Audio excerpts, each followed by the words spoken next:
Nagpur metro rail परियोजना के phase 2 का प्रस्ताव अंतिम मंजूरी के लिए केंद्रीय कैबिनेट के पास है। ये जानकारी देते हुए महामेट्रो के प्रबंध निदेशक ब्रिजेश दीक्षित ने उम्मीद जताई है कि जल्द ही इसकी मंजूरी मिल जाएगी। साथ ही मेट्रो के फेज 1 का काम इस वर्ष दिसंबर तक पूरा कर दिए जाने की जानकारी भी उन्होंने दी।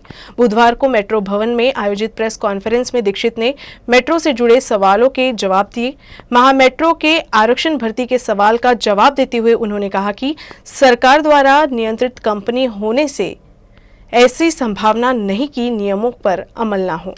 लंबे समय के बाद महामेट्रो की ओर से अधिकारित प्रेस कॉन्फ्रेंस लेकर मेट्रो परियोजना से जुड़े सवालों के जवाब दिए गए, जिसमें खुद महामेट्रो के प्रबंध निदेशक ब्रिजेश दीक्षित ने मीडिया कर्मियों को संबोधित किया।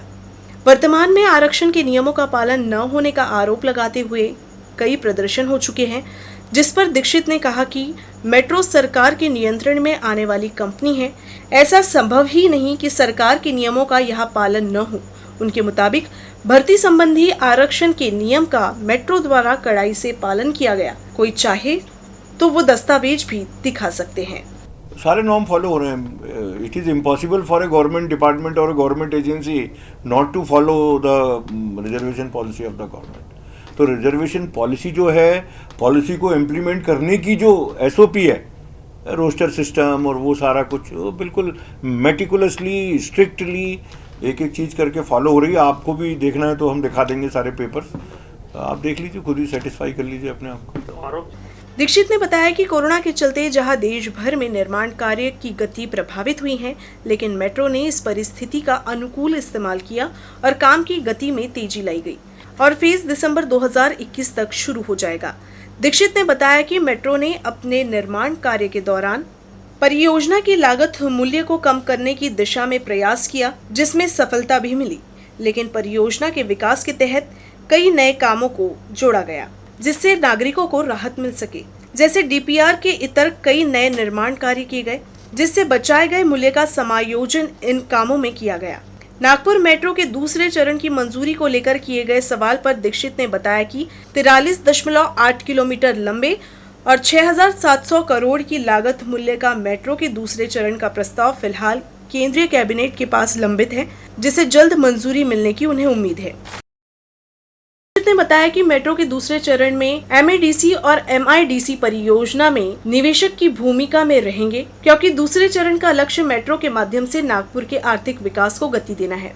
ब्रॉडगेज मेट्रो प्रोजेक्ट की जानकारी देते हुए दीक्षित ने बताया कि इस प्रोजेक्ट में महामेट्रो की भूमिका नियंत्रण की होगी। रोलिंग स्टॉक का इस्तेमाल PPP मॉडल के तहत लिया जाएगा। रेल की ट्रैक पर ब्रॉडगेज मेट्रो दौड़ेगी। जो मॉडल प्रपोज हो रहा है वो PPP के थ्रू हो रहा है, तो प्राइवेट इन्वेस्टमेंट भी आएगा, रेलवे का भी इंफ्रास्ट्रक्चर यूज होगा, मैनेजमेंट मेट्रो करेगी, तो बहुत ही अच्छा होने वाला है वो। अब रेलवे एग्री कर गई है सब करवाने के लिए। नागपुर मेट्रो के फेज 1 में शहर की विकास एजेंसी NMC और NIT सहयोगी है। करार के मुताबिक दोनों एजेंसियों की 5-5% निवेश की हिस्सेदारी है।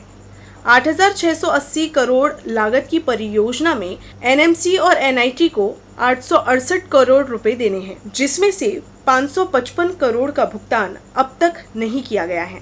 दीक्षित के मुताबिक फिलहाल तो फंड को लेकर किसी तरह की दिक्कत नहीं है, लेकिन आगे इसका असर दिखाई पड़ सकता है। फिर भी महामेट्रो का लक्ष्य नेटवर्क को पूरा कर देने का है। उसके आगे तो बहुत पहले से पूरा हो गया, आप तो देख रहे हो CA रोड के सब स्टेशन पूरे होते जा रहे हैं धीरे धीरे। कामी रोड के भी सब होते जा रहे हैं। सर पूरा प्रोजेक्ट ही दिसंबर 2000 मोर और लेस, थोड़ा कुछ बचेगा, थोड़ा 1-2 स्टेशन कुछ बचेंगे, कहीं डिपो में कुछ बचेगा, वो तो फंड का भी इशू है थोड़ा सा, तो उसको छोड़ के बाकी नेटवर्क पूरा हो जाएगा।